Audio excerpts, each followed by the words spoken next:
is a battle going on inside the halls of Woke U Bristol. As you guys know, today is Woke Christmas Eve. Birthing persons across America, they are filled with excitement, wondering what flamboyant gifts are waiting for them under the Christmas tree. I want a supersized cucumber. I want the vibrating python. I want the grilled woke wiener and freshly steamed buns. If you're a normal person suffering through a roid-ravaged caboose, I got some bad news for you. I hope you have an identifier living next door, because it's going to be at least 4 weeks before you will have access to Preparation H. Shag and Dragon sold out. Target sold out. Skinny Thongs, House of Dongs, back ordered. Identifiers across America, they are adequately prepared for the inevitable hangover.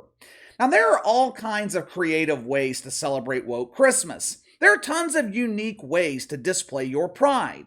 Some people choose to wear brightly colored shirts. Some men choose to wear dresses and high heels. Some even choose to wear almost nothing, proudly flaunting their propellers while demanding she/her pronouns. But the shitfucks at ESPN, they decided to go a different route. They wanted to show their support. People living in Bristol, Connecticut, they're going to be treated to a wonderful surprise tomorrow morning. As they wake up at sunrise, walking to the kitchen to get their morning coffee, they will look out the kitchen window, expecting to see the gigantic head of Big Red Joy Behar, better known to us normal people as the sun. Normal Natalie opens her window, waiting for the sun to light up the room, but tomorrow morning, the light of the sun will be covered up. It will be diminished.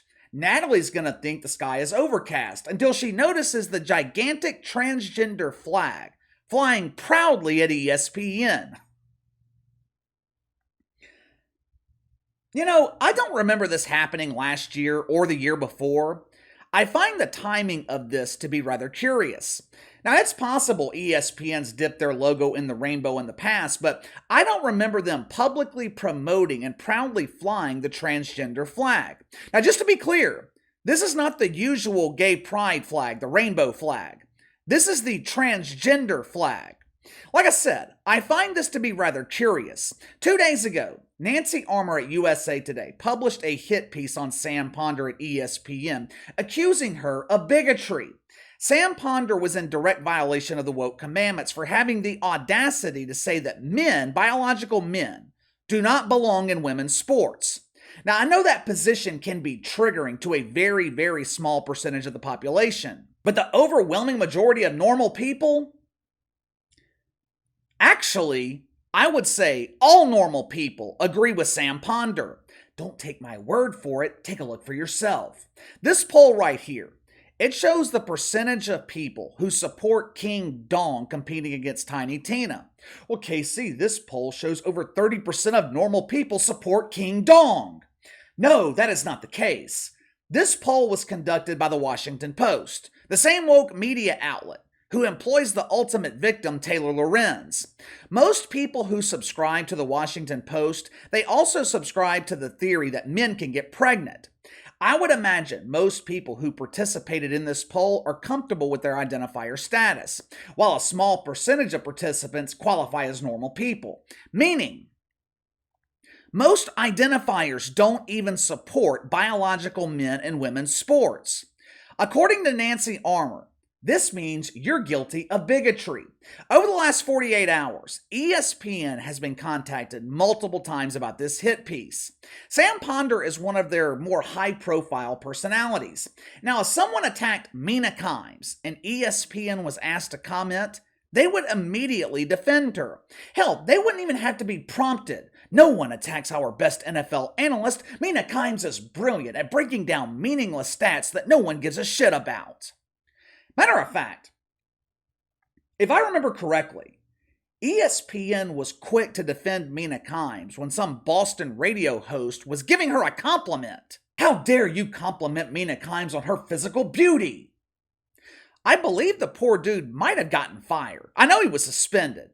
But when it comes to defending Sam Ponder against Nancy Armour, unwarranted attacks, unsubstantiated allegations, it is silence from ESPN. No comment, no fucks given. 2 days later, ESPN publicly promotes the flying of the transgender flag on their campus, and we're supposed to think it's all a coincidence? we're supposed to think all this is unrelated? Not only is Sam Ponder not getting support from management at ESPN, she's also not being supported by colleagues either. The other day, Nancy Armour once again promoted her hit piece against Sam Ponder on Twitter. This tweet had Sarah Spain all hot and bothered, so she hit it with the like button. Included in the tweet was Nancy Armour, again, calling Sam Ponder a bigot. By liking the tweet, Sarah Spain essentially doing the same thing. It is no longer up for debate. ESPN has chosen their side. If you want a woke calendar, you'll notice that the month of March is set aside to celebrate women. They call it Women's History Month. The 4 weeks in March, they are set aside to celebrate legendary woke women, real women like Rachel Levine, historic women like Dylan Mulvaney.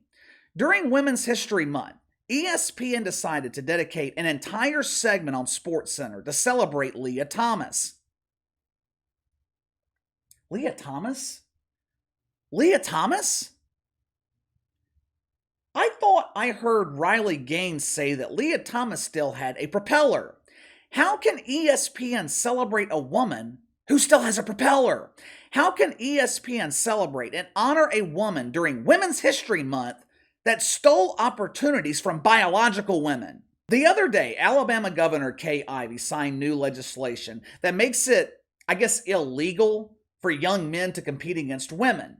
If your 16-year-old son puts on a red wig and identifies as Joy Behar, he ain't competing against girls. If your 13-year-old son wakes up one morning and wants to start his dream of being a future WNBA dump diver, get that U-Haul ready to move to California, because that dream ain't happening in Alabama. Kay Ivey announced the passing of this law on Twitter.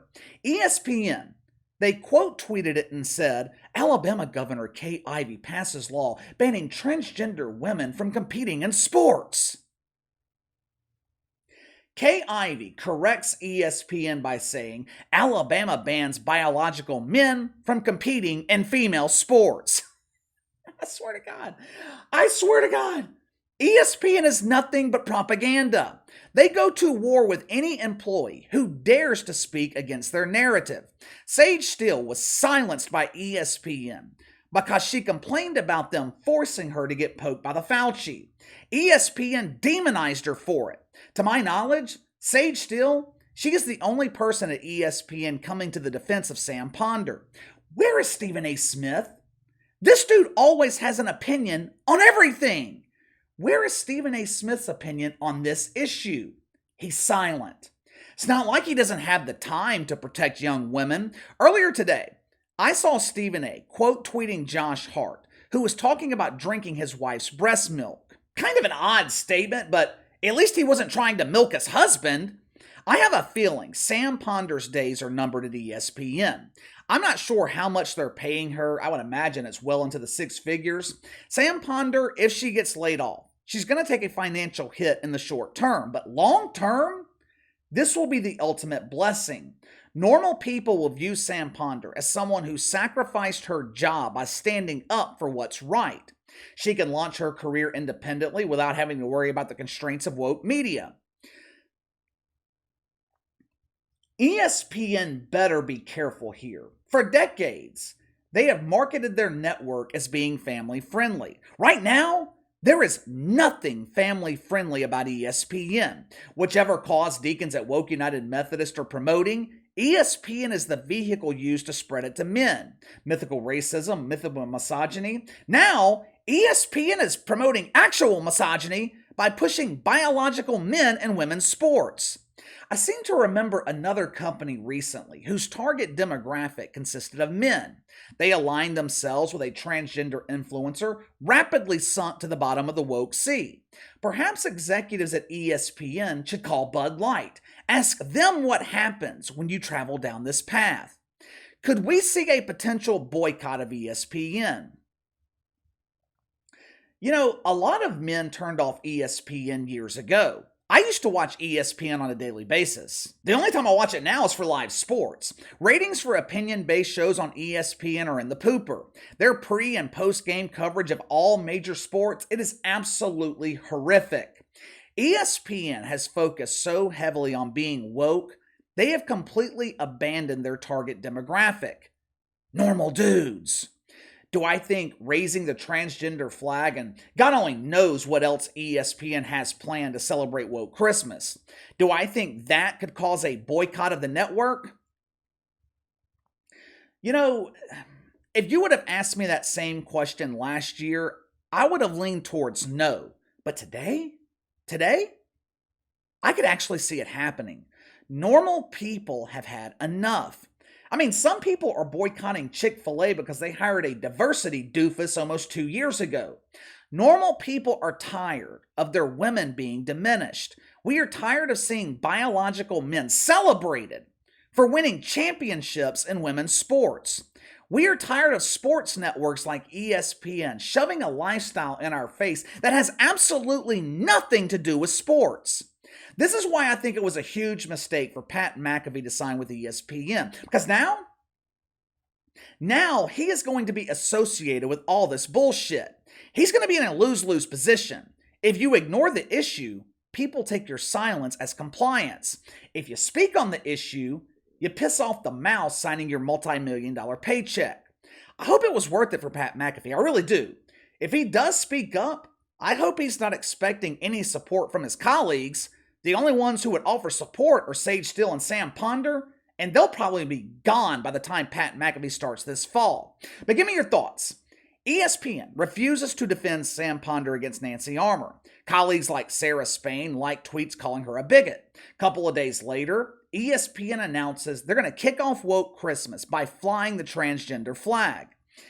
Is that all a coincidence? Or is this a subtle message to Sam Ponder?